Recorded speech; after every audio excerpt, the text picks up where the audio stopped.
Ok, senhores, sejam então bem-vindos à aula de número 23 do nosso curso de Física 2. Nessa aula nós vamos dar uma olhada aí no princípio de Pascal. Esse é o meu plano de aula.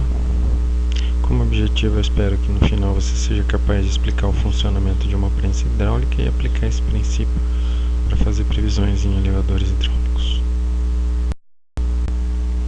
Como introdução, eu gosto de apresentar aí quais são as aplicações desse princípio. Então ele tem diversas hoje em nossa vida. Por exemplo, a prensa hidráulica utilizada na indústria, né? Vocês podem visualizar aí na imagem. Ou, por exemplo, prensas hidráulicas utilizadas aí para erguer veículos, né? Quando do serviço aí da troca de óleo ou de alguma manutenção automotiva. Ou também os freios hidráulicos que são utilizados aí nos veículos automotores hoje em dia, né? Então são todas essas aí aplicações derivadas do princípio de Pascal. Então nós vamos falar agora sobre o princípio de Pascal, um pouquinho da história do princípio. Aí é uma lenda, né?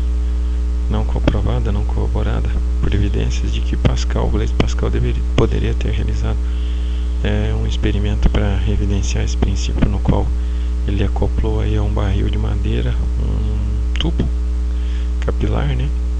Em cuja extremidade ele verteu aí um líquido, e aí, bom, segundo a história, esse líquido teria produzido uma pressão suficiente para explodir o barril na base, né? Então, embora a história seja contada assim, não há prova de que isso de fato tinha acontecido, nem mesmo nos trabalhos de Pascal, né? Mas esse experimento foi realizado aí por uma professora norte-americana, no vídeo que eu exibi aí em sala.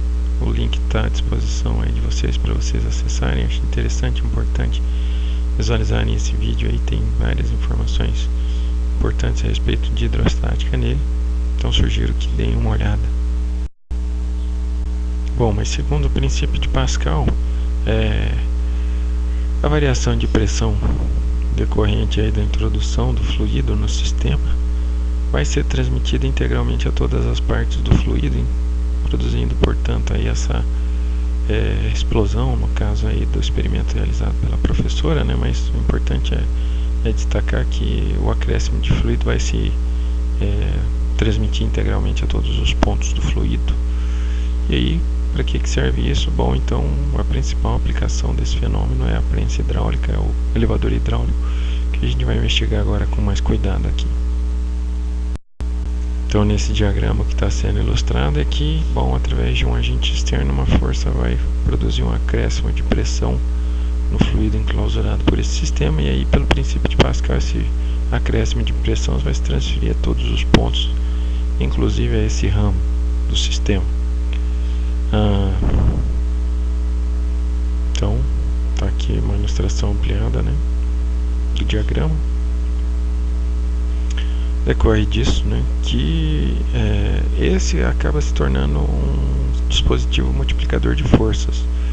Como toda variação de pressão, como toda pressão, né, a variação de pressão vai ser uma razão entre uma força e uma área. No caso aqui, então, a força F1 produzida nessa região, né, e a força F2 que vai ser produzida aqui nessa outra região, nessa outra área. Bom, então esse acréscimo de pressão vai ser, como é o mesmo, a razão entre essa força e essa área, e essa força e essa área. Bom, mas se for assim, então a gente pode isolar uma força e concluir que ela vai ser esse múltiplo da outra força, determinada aí pela razão entre as áreas. Ora, se a área 1 for muito menor que a área 2, então a força 1 vai ter uma intensidade muito menor do que a da força F2, ou seja, a força F1 vai ser multiplicada pelo sistema, né? Se a gente usar aí a dedução de outra maneira, se a força F2 fosse isolada aqui, ela ia ser a razão inversa, né? E daí, sendo a área 1 menor que a área 2, então a força F2 seria maior que a força F1, e o sistema seria um multiplicador de forças. É importante destacar que é possível determinar o deslocamento de cada pistão utilizando o seguinte raciocínio. Como não vai haver nem fonte nem escoadouro de fluido, o volume de fluido que for deslocado de um ramo vai aparecer no outro. Então esse diagrama ilustra isso, né? Esse aqui é o sistema antes da transformação, aqui já após a variação, né? De volume desse ramo, né? Então foi aplicada aí uma força adicional a esse pistão, né? O pistão de área menor. Isso produziu um deslocamento de volume aqui que apareceu no outro ramo. Então, o deslocamento de volume produzido em um ramo vai ser exatamente equivalente ao deslocamento do outro ramo, justamente porque não há fontes nem sumidouros de fluido nesse sistema. Então, o que desaparecer aqui, o que for deslocado aqui, tem que aparecer do outro lado, né? Então, esse volume dessa região aqui vai aparecer do outro lado. Como o volume é o produto da área da base pela altura, nós vamos ter aí que o volume, a variação de volume 1 da região 1, né, vai ser a área 1 vezes o deslocamento 1 sofrido pelo pistão. E, analogamente, para a variação de volume 2. Ora, se esses dois volumes são idênticos pela conservação aí do volume, então pode-se deduzir que o produto da área pelo deslocamento se torna uma constante, ou seja, as duas grandezas ficam inversamente proporcionais. Quanto maior uma, menor a outra.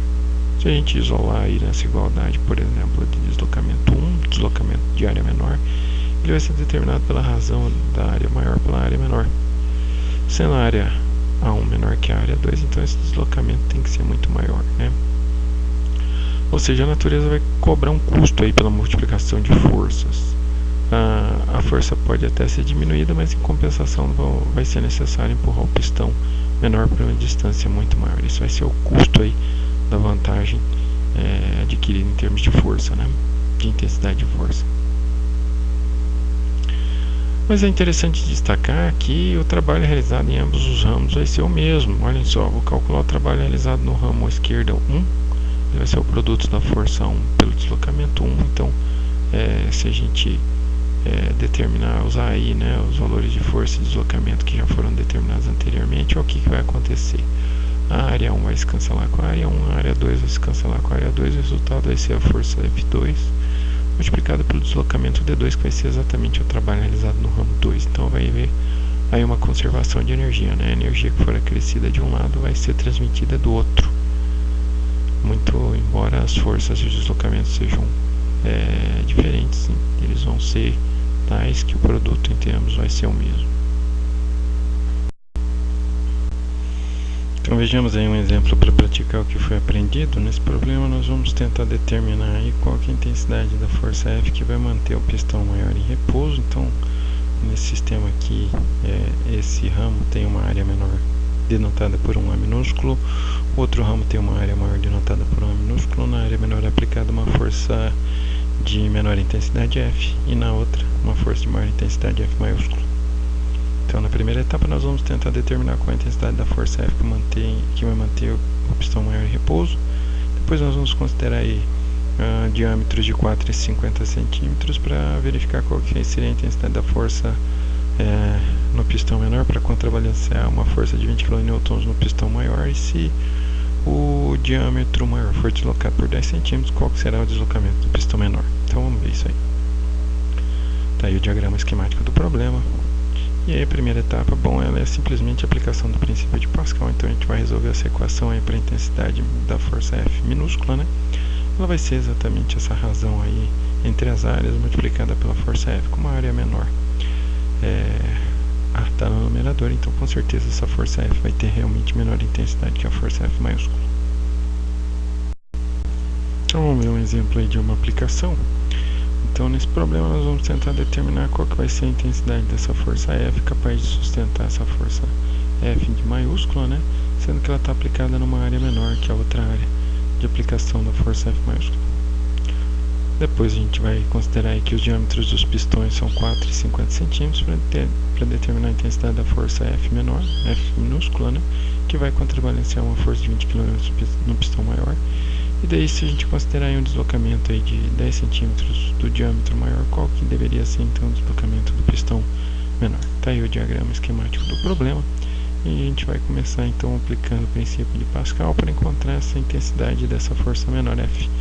É só resolver essa equação baseando aí que o acréscimo de pressão vai se transmitir integralmente a todos os pontos, então ele vai aparecer nessa região e também vai se transmitir a essa região. Então aqui a razão entre a força e essa área minúscula vai ser igual do outro lado, a razão entre essas forças, a força F maiúscula e a área maiúscula. Daí é só resolver para a força F minúscula, multiplicando ambos os membros aí pela área menor. Ela vai cancelar esse denominador e vai aparecer multiplicando então outro numerador, né? E bom, aqui a gente pode usar uma propriedade aí de multiplicação de frações, né? A fração de um produto ou produto das frações. Então podemos reescrever essa fração nesse formato aí. Essa aí vai ser a intensidade dessa força. Vamos ver agora a letra B. Então agora a gente vai considerar que as áreas são círculos para determinar que A vai ser então o produto de π por r ao quadrado, mas o raio aí é metade do diâmetro, então a gente pode reescrever essa área nessa forma e assim também para a área maior. Aí aproveitando a expressão anterior que a gente acabou de encontrar para a força F, vamos inserir essas áreas. Percebam que as constantes podem se cancelar. Isso vai ser então igual a essa razão. Aqui nós podemos usar uma propriedade de potência, né? Esse quadrado aqui, a divisão de quadrados é o quadrado da divisão.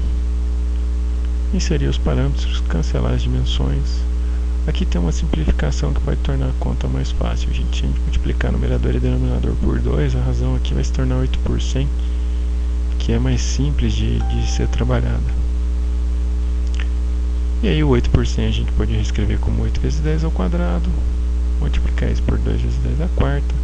Aqui a gente pode aplicar uma propriedade da potenciação, né? A potência de um produto é o produto das potências. Essa potência aqui elevada ao quadrado vai ser então 10 a menos 4. E a gente pode aplicar a comutatividade para chegar à conclusão que essa força vai ser de aproximadamente 130 newtons, bem menos intensa, né? Por fim, para a gente determinar aí qual que vai ser o deslocamento, nós vamos aplicar a conservação aí do volume de fluido. Então o volume que for deslocado de um ramo vai aparecer no outro, né, já que não há fonte nem sumidouro de fluido.